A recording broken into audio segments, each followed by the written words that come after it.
तो कहते हैं सच्चा सतगुरु कोई ना पूजे झूठो जगपतियासी, अंधे की वहाँ पकड़ रहा आंधा, बता मार्ग कौन बतासी।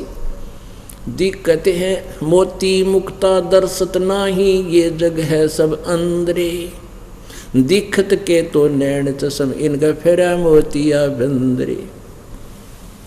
ये हमने दिक्कत थे महाराज जी बड़े मंडलेश्वर बड़े विद्वान, कहते इनका तो अज्ञान रूपी मोतिया बंद हो रहा था, इन्हें कुछ भी ना दिखा था। इनकी जैसे जिस किसी का सफ़ेद मोतिया बंद हो जावे तो उसकी आंख कति स्वस्थ दिखाई देती है, पर उसमें दिखता कति नहीं, नपटंदा होता है।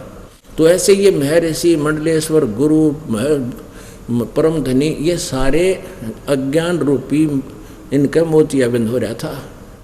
कहते हैं मोती मुक्ता दर्शत नाही, ये जग है सब अंधरे, दिखत के तो नैन चश्म इनका फेरा मोतिया बंदरे। ये दिखत के तो महर्षि महाराज दिखाई दे थे संत, इनका अज्ञान रूपी मोतिया बंद था। आप भी भूत बन गए और पूरी जनता को भी डबो दिया इन अज्ञानियों ने। पुण्यात्माओं को समय दिया परमात्मा ने, संभलो और अपना कल्याण करवाओ। बोलो सतगुरुदेव।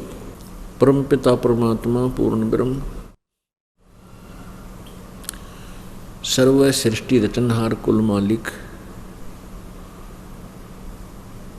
ये वो परमात्मा है जो बनारस में काशी शहर भारतवर्ष की पवित्र भूमि पर सन 1398 में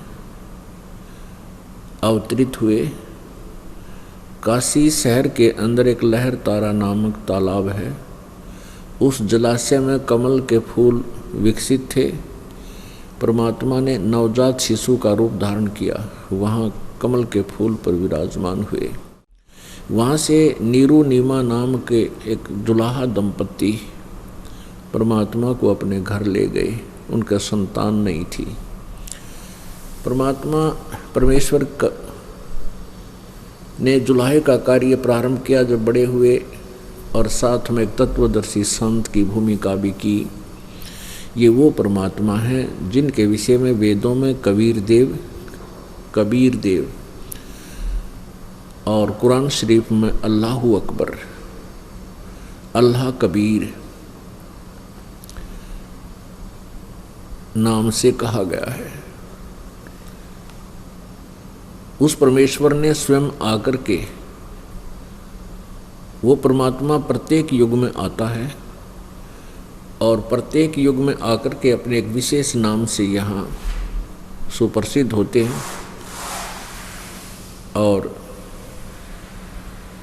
वो अपनी महिमा आप ही बताते हैं। क्योंकि परमेश्वर के विषय में इस काल लोक के व्यक्ति बिल्कुल परिचित नहीं है।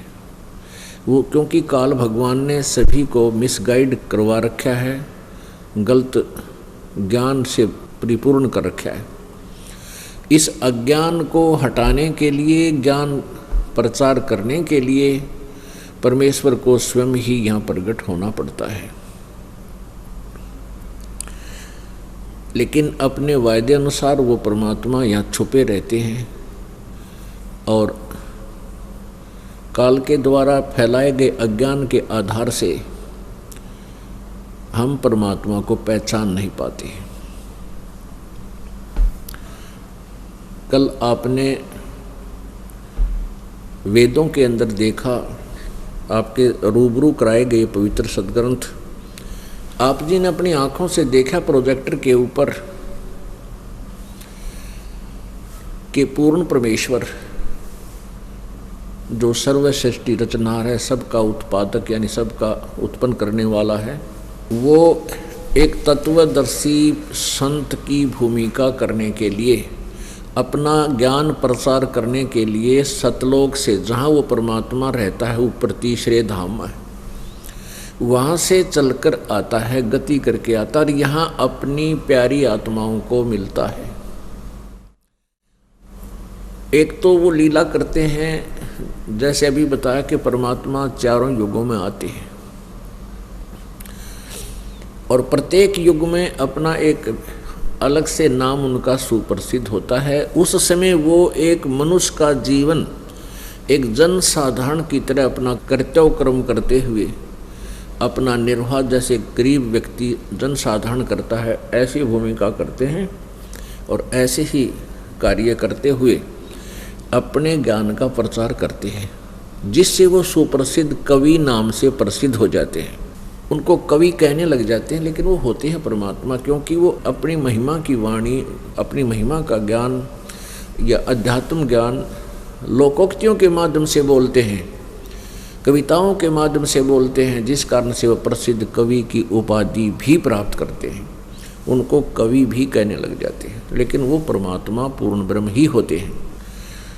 चारों युगों में परमात्मा आते हैं। सतयुग में सतसुकृत नाम से सुप्रसिद्ध हुए थे। त्रेता में मुनिंदर नाम से प्रसिद्ध हुए थे। इसी प्रकार एक बालक रूप धार के वो प्रकट हुए, पृथ्वी पर आए थे। एक निसंतान दंपति उन्हें अपने घर ले जाते हैं, उनका प्रवेश होता है। छोटी आयु से ही वो परमात्मा तत्व ज्ञान का प्रचार प्रारंभ कर देते हैं। त्रेता युग में जो परमेश्वर आए थे, नल और नील को शरण में लिया था, मंदोदरी और विभीषण को शरण में लिया था। श्रीलंका में ही एक चंद्र विजय नाम का एक भाट था, उसके घर के 16 सदस्य थे, उन सभी को परमात्मा ने शरण में लिया था। उसमें और भी बहुत सा इतिहास है, लेकिन ये वेल नोन से यही व्यक्ति हैं जो हमारी परमात्मा की महिमा समझने के लिए ये पात्र हैं। और द्वापर युग में परमात्मा करुणामय नाम से आए थे। करुणामय नाम से प्रकट हुए थे, ऐसे कमल के फूल पर विराजमान हुए थे। उनको एक छोटे बच्चे थे, उनको एक वाल्मीकि परिवार उठा ले गए थे। उनके संतान नहीं थी, निसंतान थे। धीरे धीरे बड़े हुए तो उन्होंने अपने उस तत्व ज्ञान का प्रचार किया। परमात्मा जानबूझकर ऐसी लीला करते हैं कि वो जनसाधारण भी उनके निकट रह सके। तो इस प्रकार कलयुग के अंदर वो परमात्मा कबीर नाम से प्रकट हुए। इसके अतिरिक्त और भी परमात्मा ना जाने कितनी बार पृथ्वी पर आते और चले जाते हैं। उस तरह उसको पहचानना मुश्किल हो जाता है, क्योंकि वो कई बार अदृश्य आते हैं, कई बार प्रकट भी होते हैं, कई बार जैसे अन्य संत का रूप धारण करके कहीं भी आ जाते हैं। कुछ दिन वहाँ रहते हैं, अपनी प्यारी आत्माओं को सत भक्ति पर लाकर वो फिर वहाँ से चले जाते हैं, अपना नाम गाम वो छुपा कर रखते हैं। ऐसी भी लीला बहुत बार परमेश्वर करते हैं। कहते हैं अनंत कोट अवतारे हैं ये नौचित में बुद्धिनाश, खाल्यक खेल खलक में 6 ऋतु 12 मास। कि परमात्मा के तो अनंत अवतार हैं और ये ज्ञानहीन केवल 9 अवतारों को ही मानकर उन्हीं के गुणगान करते रहते हैं। अनंत कोट अवतार हैं नौचित में बुद्धिनाश, खल्यक खेल खलक में 6 ऋतु 12 मास। परमात्मा स्वयं भी कहते हैं पहुँचूंगा क्षण एक में, एक क्षण में धरती पे, एक क्षण में अपने सतलोक में। इतनी गति है परमात्मा की। इस प्रकार हम उस परमात्मा को ना पहचान पा रहे हैं, क्योंकि हम अज्ञान से परिपूर्ण कर दिए गए हैं।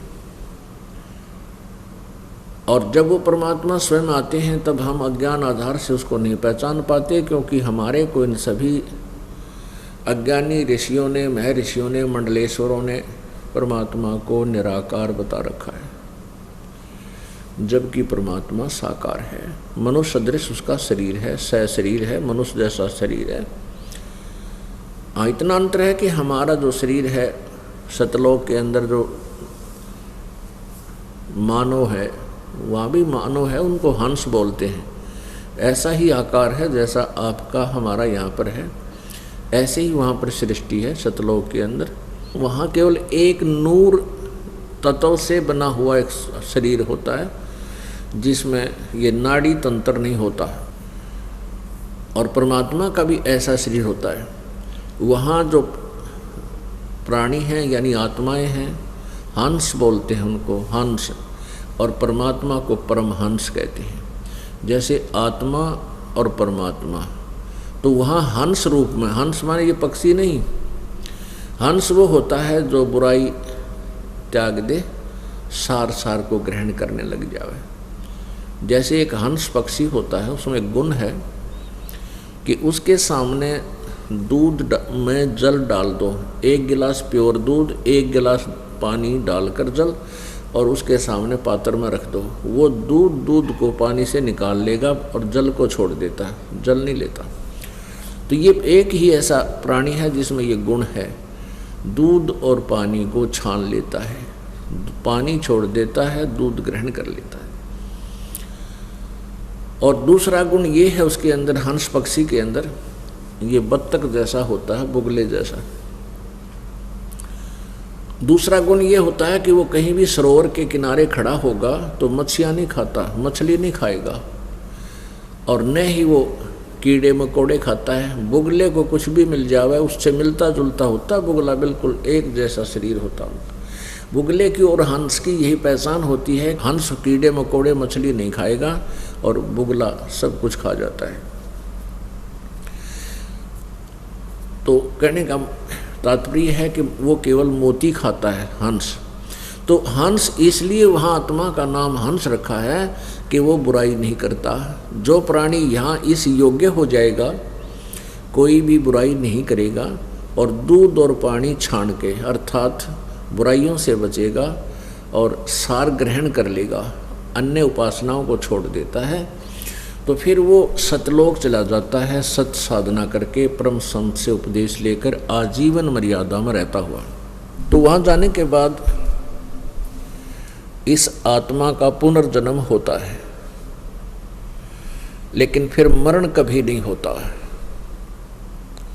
वहाँ आपका शरीर एक नूर तत्व का होगा, ये कभी मरेगा नहीं, कटेगा नहीं, रोग नहीं होता और कभी व्यर्थ नहीं होता, ना मृत्यु होती। जरा और मरण दोनों समाप्त हो जाते हैं। जरा माने बुढ़ापा और मरण मृत्यु, ये दोनों महादुख है प्राणी पे। ये सतलोक में आपको फेस नहीं करने पड़ेंगे, इनकी कठिनाई आपको परेशानी नहीं होगी। तो वहाँ मानव जैसा शरीर है आपका। अपने आत्माओं, क्योंकि ये तत्व ज्ञान है, इसको समय समय पर ही थोड़ा सा खोला जाता है। समय से पहले इसको अधिक नहीं विस्तार दे सकते हम, समय आने पर धीरे धीरे दिया जाता है, परमात्मा का आदेश है। क्योंकि अभी तक जितने भी संत हैं जो सतलोक के गुणगान करते हैं, सतलोक का जिक्र करते हैं, वहाँ जाने का दावा करते हैं, उनको सतलोक के बारे में कै खे का भी नहीं पता। उनका क्या सिद्धांत है, जैसे राधा स्वामी पंथ, ये धन धन सतगुरु पंथ, सच्चा सौदा, सिरसा और जगमाल वाली का, ये आगरा वाला राधा स्वामी पंथ, कोई भी है राधा स्वामी संबंधी, जैसे ठाकुर जी महाराज हो, एक जय गुरुदेव जी ने मथुरा में चमटा गाड़ रखा है, दुनिया भ्रमित कर रखी है।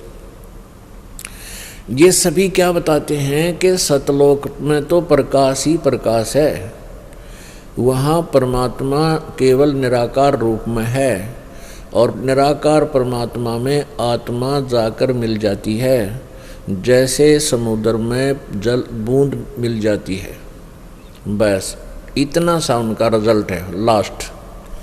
अरे भले आदमियों को सोचने की बात है, यदि वहाँ परमात्मा नहीं है सतलोक में, तो हम के टिंडे लेंगे उड़ा जाके। उसके लिए तो भटक रहे हैं, उसके लिए भरम रहे हैं, हमें भगवान के दर्शन हो, परमात्मा मिले हैं और हम देखें उसके चेहरे को, दर्शन करें उस परम पिता के। अरे जब डूब के मरना है तो कौन जाएगा वहाँ पर, किसकी रुचि बनेगी।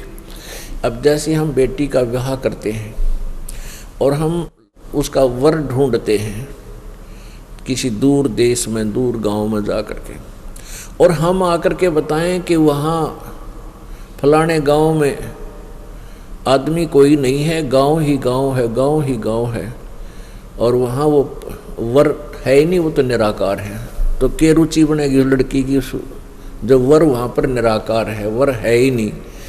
हम उसके लिए तो सारा खड़ा हो रहा। जिस परमात्मा को हम देखना चाहते हैं, कोई मेडिटेशन करता है, कोई कुछ अन्य साधनाएं करता है, कोई जाप ही करता है, और फिर ये बता देते हो तो निराकार है।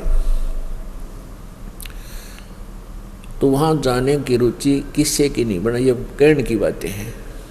वास्तविकता इसके विपरीत है, क्योंकि इन अज्ञानियों को कुछ ज्ञान नहीं था। इनका ज्ञान आपको शाम को दिखाया, रात्रि में आपके रूबरू कराया राधा स्वामी पंथ के प्रवर्तक श्री शिवदयाल जी का ज्ञान। न्यो क्या करना गद्या नासी आवे, ईसा ज्ञान इनका सारे का।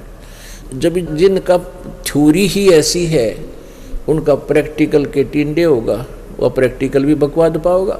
जिनका थ्योरी ही गलत है तो प्रैक्टिकल क्या होगा, थ्योरी से प्रैक्टिकल होता है। और वो कहते हैं कि गीता वेद ये पुराण इनकी हमें आवश्यकता नहीं, क्योंकि ये ज्ञान हमारे से निम्न स्तर का है, इसको नहीं। हमने तो सीधा ऊपर, हम तो सीधे त्रिकुटी में ध्यान लगाते हैं हमने, और नीचे का कोई आवश्यकता नहीं है। ये केवल कहने सुनने की बातें हैं। त्रिकुटी में ध्यान लगाना कोई बालकों का खेल नहीं है। और त्रिकुटी में ध्यान लाने वाले इनसे पहले ऋषि महर्षि हजारों वर्ष तक ला कर बैठ गए, तो 2.5 घंटे सुबह 2.5 घंटे शाम बताए हैं, और वो दिन रात त्रिकुटी में ध्यान लगा कर मर गए, कुछ भी ना पाया उनको। और त्रिकुटी कोई बालकों का खेल नहीं, त्रिकुटी में पहुंचना है। पुण्यात्मा 2 तरीके होते हैं, जैसे ऋषि महर्षि ध्यान लगाते थे, ये भी कहते थे हम त्रिकुटी में पहुंच जाते हैं। अब जैसे कोई एयरपोर्ट देखने चला जा, एयरपोर्ट हवाई जहाज का अड्डा, हवाई अड्डा को देखने जावे, उड़ले का 2 रुपया की टिकट देखाओ, लेकिन उसे लाभ क्या हुआ, उसको देख तो सकता है, लेकिन उस एयरपोर्ट को देखना से क्या लाभ होगा। उस एयरपोर्ट पर जाना है तो वही जाता है जिसने कहीं और देश में जाना हो या दूर देश में जाना हो। जैसे हम यहाँ काल के लोक में फंसे पड़े हैं और हमने स्वदेश जाना है, हम गलती से आगे यहाँ इसके चक्कर में, और इस काल भगवान ने, इस ब्रह्म ने, ज्योति निरंजन ने हमारे को इतना मूर्ख बना दिया कि हम अपने घर की सुध भूल गए। इसने हमारे को ब्लैकमेल किया हुआ है हर तरह से। पहला ब्लैकमेल ये है कि हम संतान उत्पत्ति करते हैं और हमें ये पढ़ाई पढ़ा दी गई है कि ये तेरा बेटा है या तेरी बेटी है या तेरी कार है या तेरी कोठी है, ये तेरी संपत्ति है। और हम बालकों की तरह, जैसे बच्चे खिलौने वाली कारों को ओरिजिनल कार मान कर उन्हीं को पूरा मानकर उन्हीं पर आश्रित रहते हैं। अब आज मृत्यु हो जा परिवार के मुखिया की, अब कहाँ उसकी बेटी, कहाँ उसकी कार, कहाँ उसकी कोठी, कहाँ उसका पुत्र, कहाँ पत्नी, मूर्ख बना रखा कति अपने को चौड़े में। तो सतलोक में है अपना वो परिवार, ऐसा ही होगा जैसा एज इट इज, जैसा आप यहाँ है। संकेत बहुत होता है बुद्धिमान को, क्योंकि वहाँ नूर तेज से बने हुए हैं। हमने अपने लोक में जाना है, सतलोक में, तो स्वदेश जाने के लिए हमने यहाँ के लोक की सारी फॉर्मेलिटीज पूरी करनी पड़ेंगी। यहाँ से हमने वीज़ा भी लगवाना पड़ेगा, पासपोर्ट भी बनवाना पड़ेगा, और फिर यहाँ का नो ड्यू सर्टिफिकेट लेकर तब हम त्रिकुटी यानी एयरपोर्ट पर जाएंगे स्वदेश जाने के उद्देश्य से।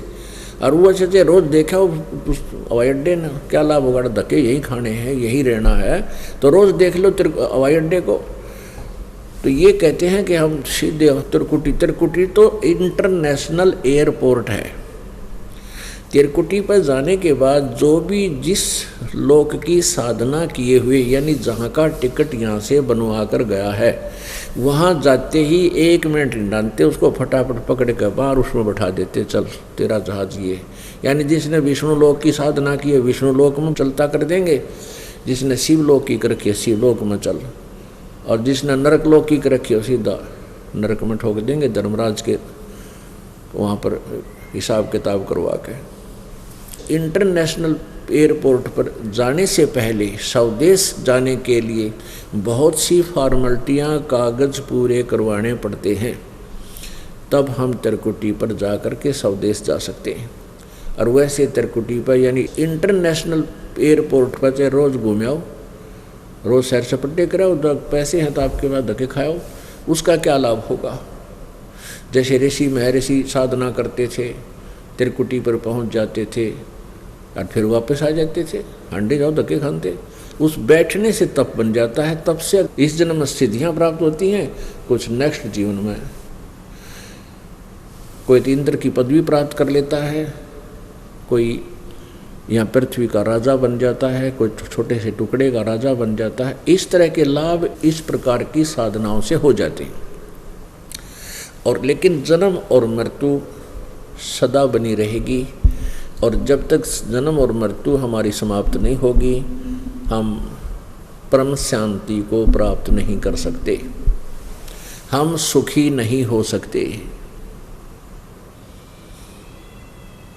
तो प्रसंग चल रहा था कि सतलोक में एक जीव आत्मा जो ऐसा ही मनुष्य जैसा शरीर है, मानव शरीर है, और 16 सूर्य जितना उसका तेज है, 16 सूर्य के प्रकाश जितना तेज है उस पूरे बॉडी का, और परमात्मा की बॉडी का, परमेश्वर की बॉडी का सतलोक के अंदर मनुष्य जैसा है भगवान, नर आकार है परमात्मा। उस परमेश्वर का एक रोमकूप जिसको एक बाल जहाँ उगा हुआ अपना, इसका छिद्र, इसको रोमकूप कहते हैं। एक रोमकूप की रोशनी करोड़ सूर्य, करोड़ चंद्रमा दोनों को मिला दी, उसकी से भी अधिक है एक रोमकूप की। अब 3.5 करोड़ रोमकूप होते हैं एक बॉडी पे। ये 3.5 करोड़ अंदाज़ा ला लो परमात्मा का कितना तेज होगा। तो कहने का भाव ये है कि जैसे कुछ पथभ्रष्ट, ज्ञान भ्रष्ट, अज्ञानी व्यक्ति, कबीरपंथी भी और अन्य भी, जैसे ये चारों शंकराचार्य का विधान आपको बार बार दिखाया, कई बार अभी दिखाएंगे समय आने पर। इनका क्या विधान है, कुछ जैसे पारखी कहते हैं, कबीरपंथी पारखी बोलते हैं अपने आप को, और वो महाज्ञानी है बिल्कुल, क्योंकि वो कहते हैं जीव ही परमात्मा है, जीव ही ब्रह्म है। फिर तो गधा भी ब्रह्म है, फिर तो कुत्ता भी ब्रह्म है, फिर साधना करने की आवश्यकता क्या है जब तू स्वयं ही ब्रह्म है। नहीं, जीव जीव है और पीव पीव है। जैसे राजा जो है, राजा भी मनुष्य ही होता है, लेकिन आम मनुष्य में राजा की पावर में दिन रात का अंतर होता है। ऐसे ही परमात्मा मनुष्य जैसा ही है, मानव ही है, लेकिन वो परम आत्मा है। नहीं तो परम आत्मा का प्रयोग करने की आवश्यकता नहीं थी इस नाम की, परम आत्मा कहना ही नहीं था, आत्मा ही बहुत था। तो वो परमात्मा है, हम आत्मा है, और वो हमारा स्वामी है, वो हमसे सर्वशक्तिमान है, बलिष्ठ है, प्रत्येक कार्य के करने में सक्षम है। वो पूर्ण ब्रह्म है, वो परमात्मा है। तो वहाँ परमात्मा परमेश्वर भी मनुष्य जैसा है, और सभी ये हंस आत्मा भी वहाँ पर इसी आकार में है जैसा आकार यहाँ मानव का है, लेकिन मैटेरियल का अंतर है। पुण्यात्माओं, आप सौभाग्यशाली बहुत हो, आपको ज्ञान सुनने को प्राप्त हो रहा है, क्योंकि काल भगवान नहीं चाहता कि ये ज्ञान जन साधारण तक पहुँचे और इनको अपने भगवान का, अपने निज स्थान का पता लग जाए, कहीं ये तेरे जाल से निकल ना जाए। अब यही कारण है कि ये, और देख लो कितने संतों के ऊट पटांग बातें करते हैं और सभी चैनलों पर सत्संग चल रहे हैं, क्योंकि वो तो काल के दूत हैं और सब काल ने व्यवस्था उनकी करवा रखी है कि ये अज्ञान फैलाते रहें, और एक ये दास है जो ज्ञान प्रचार कर रहा है, सदग्रंथों के अनुसार प्रचार कर रहा है। तो काल को बेचैनी हो चुकी है और ये सब ड्रामेबाजी ये करवाता रहता है। अब इसका उद्देश्य यही है कि ये ज्ञान भगवान का किसी को पता ना लगे। लेकिन अब परमेश्वर कबीर देव जी का आदेश है, ये वो समय आ गया है कि इसमें ये प्रचार होगा ही होगा। और इस काल को परमात्मा ने पहले ही वचनबद्ध करवा रखा है। इसने कहा कि कलयुग में आप कितने ही प्राणियों को पार कर लेना, सतयुग त्रेता द्वापर में कम प्राणियों को ले जाना। और लेकिन एक और प्रार्थना की थी इस काल भगवान ने कबीर जी से, परमेश्वर जी से, कि जो आपके ज्ञान को फाइनल माने, अंतिम माने और स्वीकार करे, आपका हो गया। और जो हमारे ज्ञान को स्वीकार रखे, हमारे ज्ञान को माने, हम में आस्था रखे, वो हमारा ही रहे। आप उसको धक्का ना करना, जबरदस्ती मत करना। परमात्मा ने कहा ऐसा ही होगा, तथास्तु। तो पुण्यात्माओं, अब यही यहाँ पर दो पार्टियों के अंदर संघर्ष है, एक काल की पार्टी है, एक परमात्मा की। तो जो हमारे पास आ जाएगा वो भगवान का बच्चा हो जाएगा, इस ज्ञान को समझेगा। जो यहाँ नहीं आएगा वो सब काल के ही रहेंगे, काल के ज्ञान को स्वीकार किए हुए। और काल वाले तो यही रहेंगे और परमात्मा वाले सतलोक में जहाज में बैठ कर जाएंगे। पुण्यात्माओं, मानुष जन्म का प्राप्ति, इसका उद्देश्य केवल परमात्मा पाना, आत्म कल्याण करवाना है। इसके अतिरिक्त जो भी क्रिया हम करते हैं, संतानों उत्पत्ति, मोह ममता, इनकी परवरिश, ये तो पशु पक्षी भी हमारे से ज़्यादा लगाव और प्यार से करते हैं। आप देखते हो पक्षी अपने मुख में आहार लेकर आता है, आकर के अपने बच्चों के मुंह में डाल देता है, कितना प्यार से उनको खिलाता है, हैं? तो ऐसे ही प्रत्येक प्राणी आप देख लो कितना अपने बच्चों में ममता रखता है। बंदर है, बंदरिया अपने बच्चे को सीने से लगा लेती है, कहीं इसको कोई आघात ना कर दे, कोई डंडा ना मार दे, और उसको लेकर चलती रहती है। तो पुण्यात्माओं, यदि हम ऐसा ही काम कर रहे हैं तो इन प्राणियों में और मानव में कोई अंतर नहीं। अब मनुष्य शरीर इसलिए दिलवाया है परमात्मा ने। अब आप कई बार सृष्टि रचना में सुनते हो कि इस काल भगवान ने वहाँ सतलोक में गलती की थी, दुर्गा को के साथ बदव्यवहार करना चाहा था। इसने अपनी इज्जत रक्षा के लिए सूक्ष्म रूप बनाकर इसके जैसे भी इसने मुंह खोल रखा था, अभद्र तरीके से आलिंगन करने के लिए हाथ फैला रखे थे, सूक्ष्म रूप बनाया, छोटा रूप, मच्छर से भी छोटा, और एकदम नीचे पहुंच गई इसके पेट में। वहाँ से पुकार की परमात्मा से, परमेश्वर वहाँ आए अपने पुत्र जोगजीत का रूप बना के, और उस दुर्गा को उसके पेट से निकाला और कहा कि ज्योतिर्नंदन सुन ले, आज से तुझे ये श्राप लग गया। 1 लाख मानव शरीरधारी प्राणियों का तू नित्य आहार किया करेगा, 1.25 लाख उत्पन्न करेगा, यानी 25% एक्स्ट्रा उत्पत्ति करेगा। यदि परमात्मा इसको ये श्राप ना देता, परमात्मा इसको ये बीमारी ना लगाता कि 1 लाख मानव शरीरधारी प्राणियों को तू खाएगा। कैसे खाता है? ये शरीर खाने का नहीं है। जैसे बादाम के ऊपर एक छिलका होता है, अंदर गिरी होती है, ये तो एक एग्जाम्पल है। लेकिन इसके अंदर एक ऐसी गिरी है, सूक्ष्म शरीर है, और सूक्ष्म शरीर में प्राणी मरता नहीं, ये सूक्ष्म शरीर नष्ट नहीं होता किसी अस्त्र शस्त्र से, ये जीवात्मा के ऊपर चिपका हुआ है।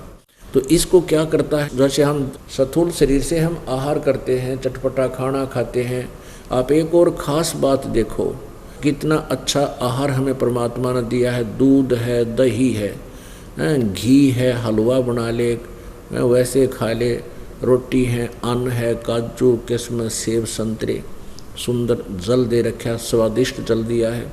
लेकिन फिर भी हमारी आदत है ऐसी बन गई है कि शराब पीवेंगे, मांस खावेंगे और ओक्का बीड़ी और बार बार, पता ये अड़ंगा इस सुंदर शरीर में, पवित्र शरीर में डालने का था।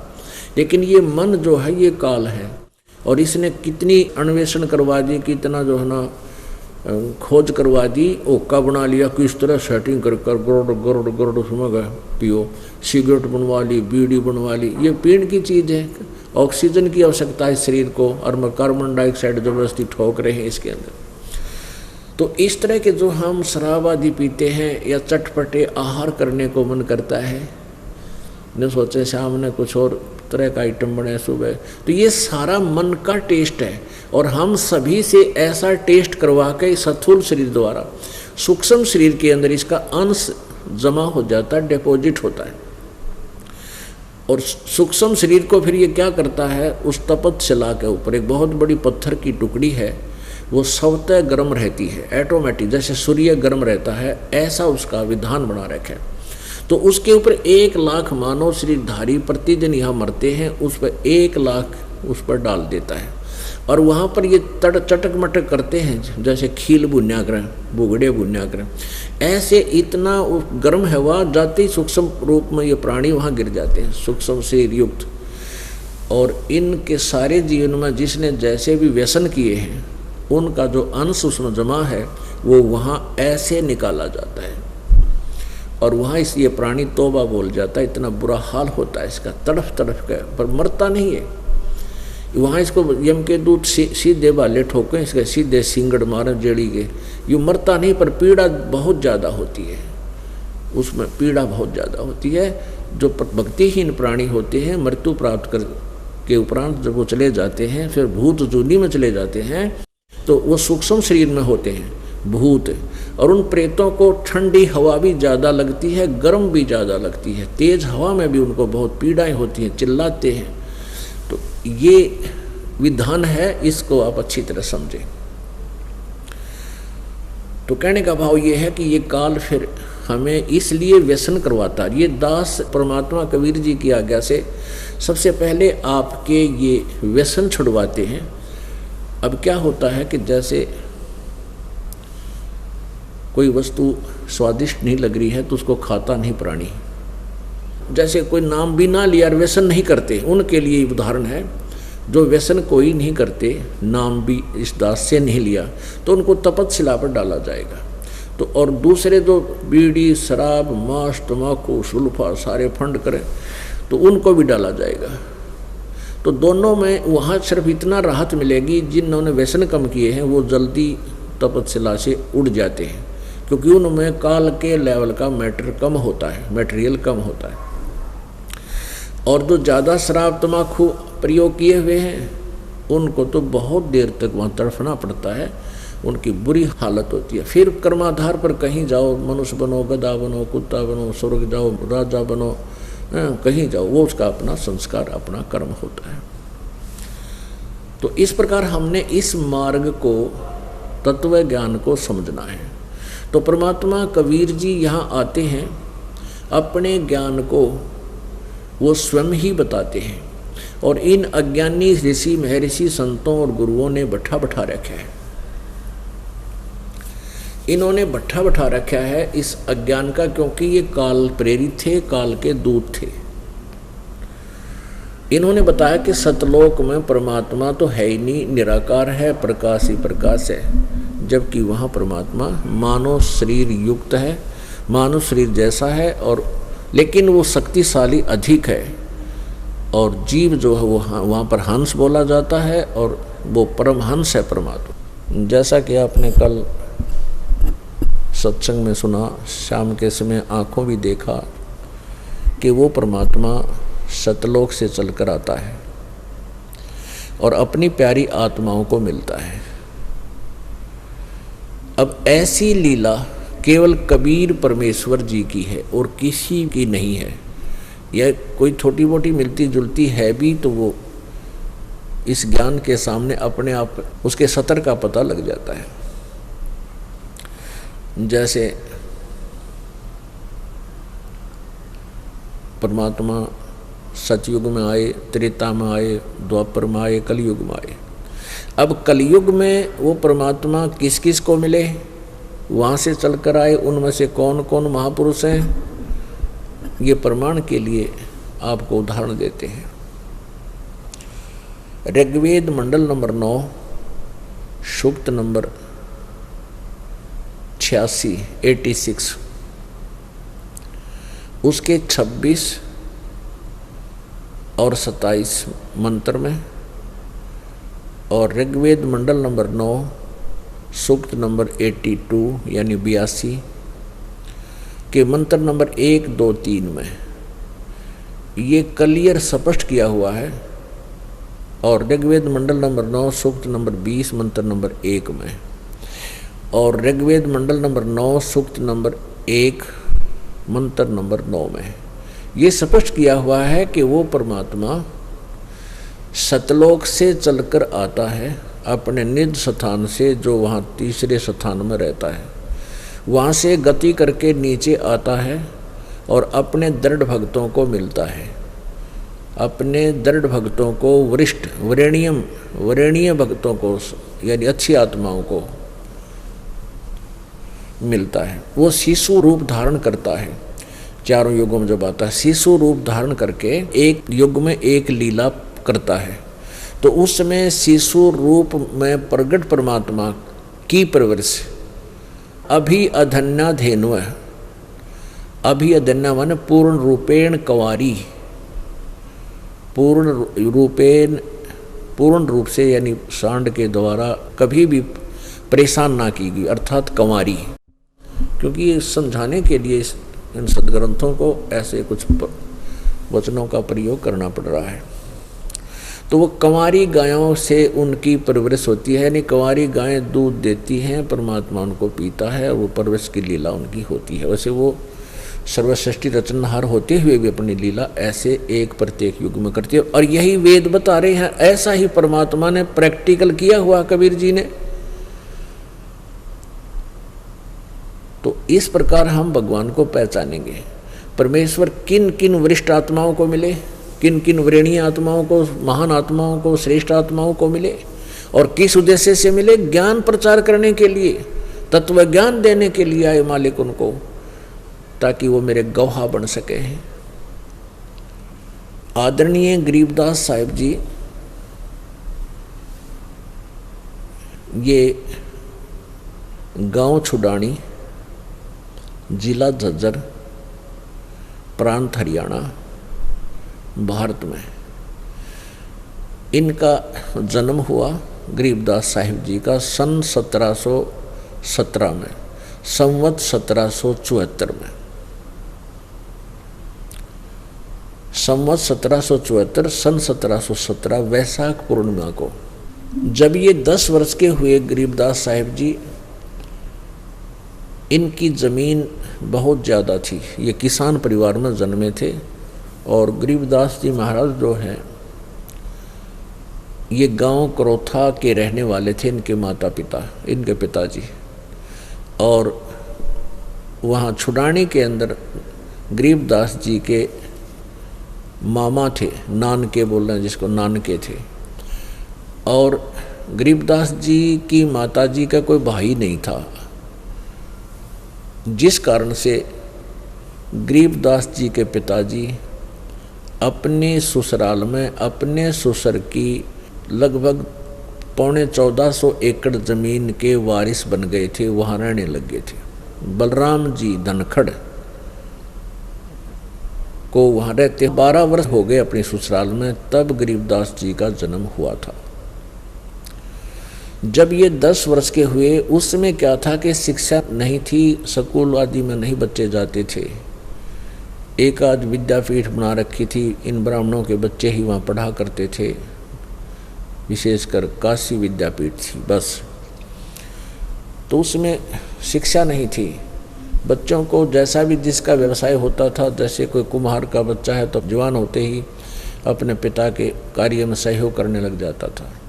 किसान का बेटा अपने पिता के साथ सहयोग करने लग जाता था किसान कार्य में। जैसे पशुपालन है तो पाली छोटे बच्चे होते थे, तब तक वो पशुओं को चराने के लिए जाते थे।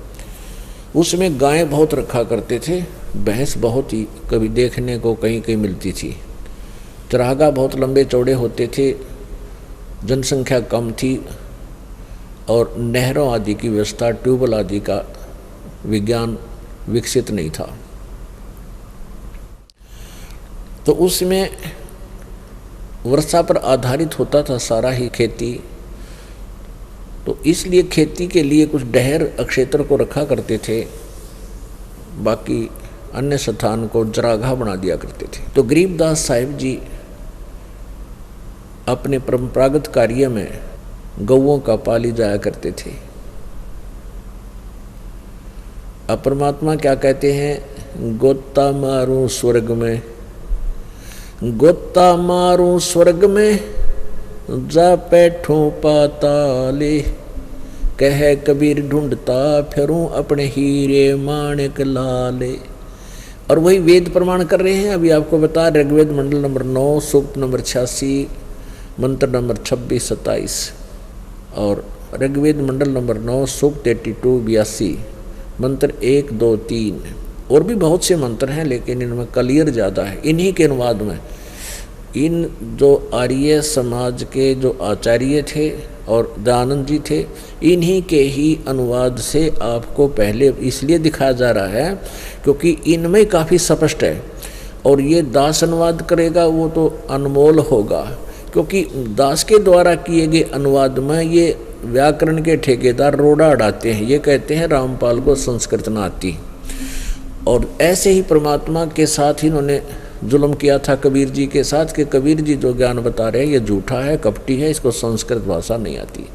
तो तब तो चल गई इनकी गल गई दाल, लेकिन ईब ना गड़ा है। ईब तो बुद्धिमान समाज है, सब शिक्षित हैं। शिक्षा इसलिए मालिक ने दी है। अब ये कलयुग नाम रखा था, लेकिन इसमें आके शिक्षा देनी थी दाता ने, परमात्मा ने शिक्षा बढ़ानी थी। इस शिक्षा का मूल उद्देश्य यही है कि हम परमात्मा को पहचान सके।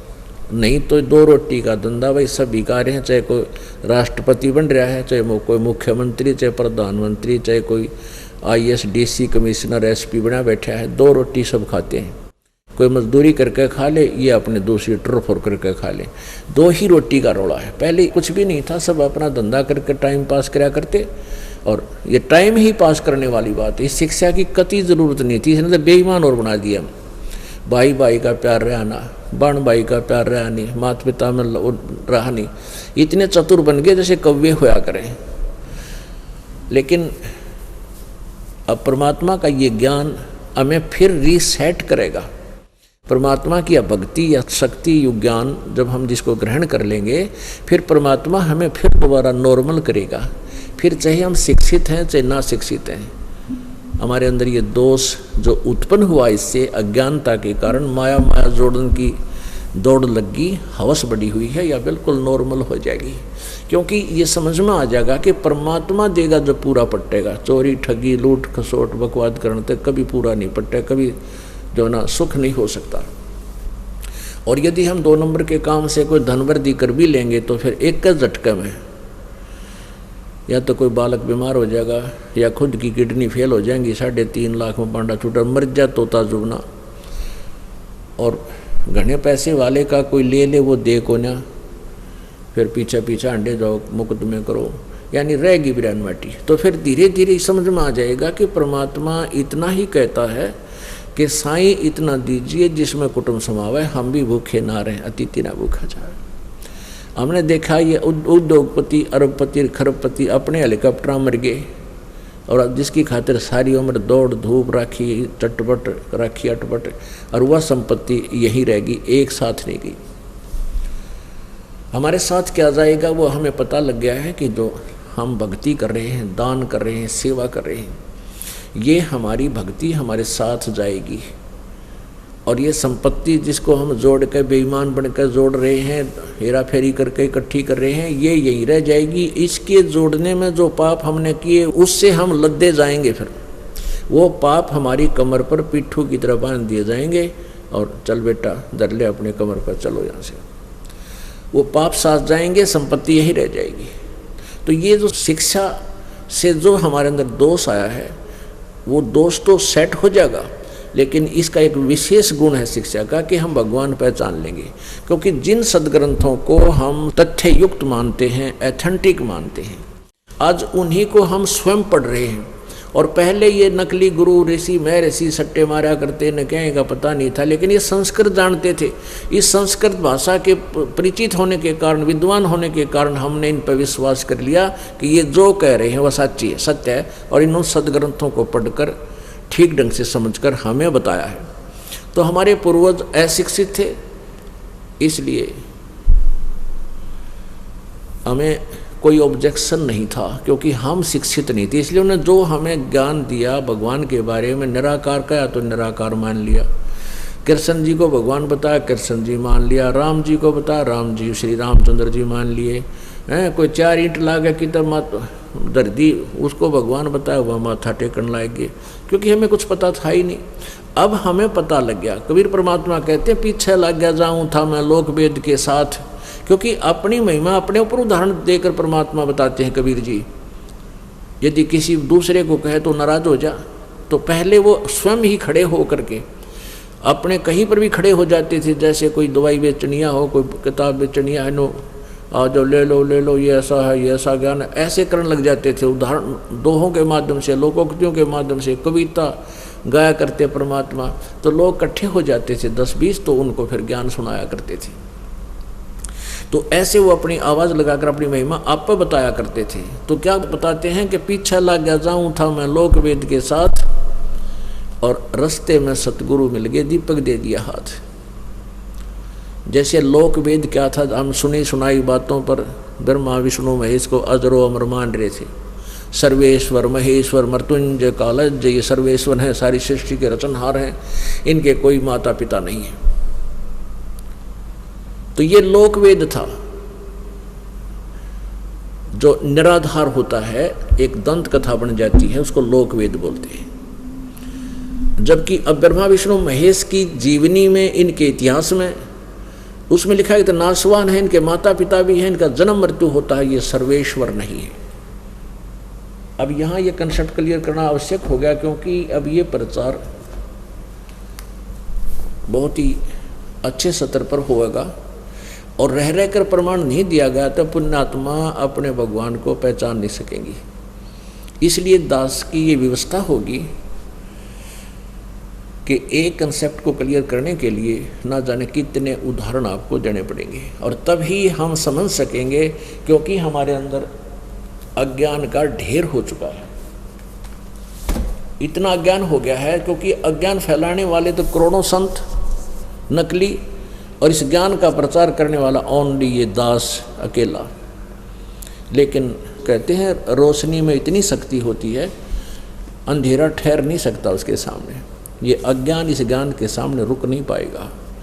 परमात्मा कहते हैं जैसे और ज्ञान सब ज्ञानड़ी, कबीर ज्ञान सो ज्ञान, और जैसे गोला तोब का करता चले मैदान।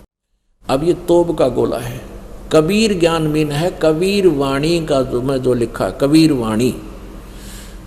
जैसे ऋग्वेद मंडल नंबर 9 सूक्त नंबर 96 96 में 16, 17, 18, 19 और 20 में ये स्पष्ट किया हुआ है, हे भगवान आपका वास्तविक नाम क्या है वो हमें ज्ञान कराइए। उसमें लिखा कि वो परमात्मा कबीर है, कबीर देव है, और कबीर वाणी द्वारा अपने तत्व ज्ञान का प्रचार गरज गरज के ऊंची आवाज़ में बोलकर वो जगह जगह खड़ा होकर सुनाता है। और वो परमात्मा अपने महिमा के ज्ञान को लोकोक्तियों के माध्यम से, कविताओं के माध्यम से सुनाने से वो एक प्रसिद्ध कवि की उपाधि भी प्राप्त करता है। लेकिन वो परमात्मा होता है, और वो परमात्मा तीसरे मुक्ति धाम में विराजमान है। राजती माने तेजों में शरीर युक्त, एक गुंबज में, सतुप माने गुंबज, उस गुंबज के अंदर वो परमात्मा, बहुत बड़े गुंबज नुमा एक महल है, उसमें परमात्मा रहते हैं, और वहाँ से चलकर नीचे आते हैं। हमारा जो उद्देश्य है इस सारी कथा के सुनाने का, ये कबीर वाणी जो है, जो गीता जी अध्याय नंबर 4 के श्लोक 32 में कहा है कि जो 25 से लेकर श्लोक 25 से लेकर 31 तक जो भिन्न भिन्न प्रकार की साधनाओं की जानकारी दी है, इस तरह की यज्ञों का, धार्मिक अनुष्ठानों का बहुत विस्तार से सच्चिदानंद घन ब्रह्म की वाणी में, यानी ब्रह्मणे मुखे, मुखे माने मुख कमल के द्वारा मुख से ही बोले गए, उनके मुख से उच्चारित उस मुख्य ज्ञान में कबीर वाणी में, वो कबीर वाणी में विद्यमान है। उसको चौथे अध्याय के 34वें श्लोक में कहा कि उस कबीर वाणी वाले ज्ञान को, यानी सच्चिदानंद घन ब्रह्म की वाणी वाले ज्ञान को उन तत्वदर्शी संतों के पास जाकर समझो, जो गीता ज्ञानदाता को पता नहीं, वो तत्वदर्शी संत बताएंगे। तो यहाँ उस वाणी से संबंधित है और ज्ञान सब ज्ञान डी कबीर ज्ञान सो ज्ञान, और जैसे गोला तोब का करता चले मैदान है। अब कुछ दिन हम देख लेना पुण्यात्माओं, ये जितने संत पाक रहे हैं, करोड़ों लोगों ने बकाए बैठे हैं, इनकी किल की बाटेगी, और ये जाएंगे जोड़ी झंडा ठा के कितने पलायन करना पड़ेगा इनको, जब जनता के समझ में आ जाएगा इनके पास कोई झांका भी नहीं गा जाके। इतने हमारे सबसे बड़े शत्रु मनुष्य जीवन के ये संत हैं जो हमें मिसगाइड किए बैठे हैं, हमारे अनमोल मनुष्य जन्म को खा रहे हैं। ये एक सांस की कीमत इस मनुष्य जीवन की होए होए। परमात्मा कहते हैं, कहता हूँ कई जात हूँ, कहूँ बजा कर ढोल, और श्वास जो खाली जात है यो 3 लोक का मोल। एक श्वास की कीमत सतनाम के द्वारा सिमरण करने से कितनी होती है। सतनाम पालड़े रंग होरी हो, 14 लोक चढ़ावे राम रंग होरी हो, 3 लोक पासंग धरे रंग होरी हो, तो ना तुले तुलाया राम रंग होरी हो।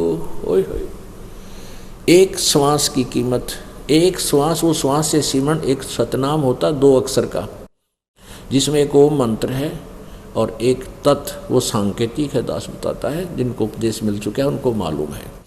तो इस एक श्वास की कीमत, यानी एक सिमरण इस मंत्र का, सतनाम का कितनी कीमत है कि इसके एक तराजू में, एक बैलेंस के तराजू के एक पलड़े में तो एक सिमरण की कीमत रख दे, और ये पूरा ब्रह्मांड एक तरफ रख देना सोच ले, तो भी नहीं तुलाया राम रंगोरियो, यानी फिर भी उसकी कीमत ज़्यादा रह जाएगी। तो ऐसा कीमती जो हमारा जीवन है, और ये लोग हमें गलत मंत्रों पर, गलत ज्ञान पर आधारित करके यहाँ फंसाए बैठे। तो ये काल के पक्के दूत हैं। जब इनको पता लग जाएगा पुण्यात्माओं को, छोड़ कर भागेंगे इनको। परमात्मा कहते हैं, बेड़ा देखा जरजरा उतर चले फड़क। जैसे रात्रि के समय में किसी बेड़े पर बैठकर चल पड़ते थे, पहले नौकाएं भी नहीं होती थी, एक फ्लोटिंग बना लेते थे, एक बेड़ा सा, यानी 5-10 फुट का चौड़ा, 20-1 फुट का लंबा, उसमें लकड़ वकड़ी से हल्के हल्के बांध गए, उसको बेड़ा बोला करते। कहते हैं जब अंधेरे में बैठते गए उस बेड़े पर, और जालिए बीच में, और साथ में दूसरा बेड़ा आ गया, ओके ठीक ठाक, तो डूबन का कोना। और जब अपने वाले का पता लग गया, अरे तो डूबोगे तो कति कंडम है, तो कहते हैं जब बराबर में दूसरा आया ना बढ़िया वाला, ऐसे कूद गए, नहीं फड़क कर कूद जाकर मर गए, तरह का जब। तो ऐसे जब तुम्हें ज्ञान होगा कि तुम कितने खतरनाक दौर से गुजर रहे हो, इन नकली संतों के द्वारा अपना जीवन बर्बाद कर रहे हो, एकदम ऐसे फड़क कर भागोगे वहां से और इस दास के पास आ जाओ, तुम्हारा कल्याण तब होगा। तो ये लोकवेद होता है, जो दंत कथाएं होती हैं, झूठा ज्ञान होता है, उसको लोकवेद कहते हैं। तो परमात्मा कहते हैं आम व्यक्ति, जनसाधारण जो भगवान को चाहता है, वो अपने अपने क्षेत्र में जो भी प्रचलित ज्ञान है, अध्यात्म ज्ञान है, उसको कर रहा है, उस पर लग रहा है। और फिर जब उसको उसी मार्ग में, भक्ति के मार्ग में जब तत्वदर्शी संत मिल जाता है, यानी तत्व ज्ञान रूपी जब दीपक उसको मिलता है, तो तुरंत त्याग देता है उस सब साधनाओं को और सुमार्ग पर चल पड़ता है। फिर तत्व ज्ञान की रोशनी में वो भटकता नहीं। तो क्या बताते हैं परमात्मा कि पीछे लग गया जाऊं था मैं लोक वेद के साथ, रस्ते में सतगुरु मिल गए, भाई दीपक दे दिया हाथ। ये तत्व ज्ञान रूपी, जैसे ये दास पहले तत्व ज्ञान रूपी या रोशनी टॉर्च दे दी, जैसे ये दास पहले हनुमान जी का पुजारी था, श्री कृष्ण राम का पुजारी था, विष्णु और शंकर जी का पुजारी था, बाबा श्याम जी का पुजारी था। अब ये लोकवेद था, उस लोकवेद के आधार से हम मंगलवार का व्रत भी रखते थे, 100 रुपये की बूंदी भी बांट देते थे मंगलवार को, और जिस दिन 11:15 की बांट देते थे घनी खुशी मान्या करते, वो बड़ा गजब का दान हो गया, दया करी भगवान। लेकिन वो दान भी व्यर्थ था, वो साधना भी व्यर्थ थी, वो भगवान भी नहीं थे, वो पूर्ण कंप्लीट गॉड नहीं थे जिनकी आड़ हम लिए बैठे थे। वो लोकवेद था। जब इस दास को तत्व ज्ञान रूपी दीपक मिला सतगुरुदेव से, तुरंत त्याग दिया उनको और सुमार्ग पर चल पड़े। तो कहते हैं वो लोक वेद था, लोक वेद के साथ से जो आधार से हम साधनाएं कर रहे थे। तो ब्रह्मा विष्णु महेश शिव जी, रजगुण ब्रह्मा जी, सतगुण विष्णु जी, तमगुण शिव जी को हम क्या सुना करते थे नकली ऋषि महर्षि और गुरुओं से कि अजरो अमर हैं, सर्वेश्वर हैं, महेश्वर हैं, मृत्युंजय हैं, कालज्य हैं, इनके कोई माता पिता नहीं, ये सर्वेश्वर सब ब्रह्मांडों के रचनहार यही है। और अब इनकी हिस्ट्री हमने पढ़ी, इनका विधान इनके इतिहास में लिखा वो पढ़ा, उसमें पाया कि तो इसके विपरीत ज्ञान था। तो वो लोकवेद था, ये ओरिजिनल ज्ञान है, यथार्थ ज्ञान है, जो हम अपने सदग्रंथों में पढ़कर इसको देखेंगे। तो जैसे गीता जी अध्याय नंबर 15 के श्लोक 16 और 17 में 3 पुरुषों की जानकारी है, 3 प्रभुओं की। पुरुष कहो, प्रभु कहो, राम कहो, ब्रह्म कहो। 3 ब्रह्म की जानकारी, एक सरब्रह्म क्षर पुरुष जिसको कहते हैं, और एक अक्षर ब्रह्म जिसको अक्षर पुरुष भी बोलते हैं, और तीसरा जो परम अक्षर ब्रह्म, इन परम अक्षर पुरुष भी कह सकते हैं।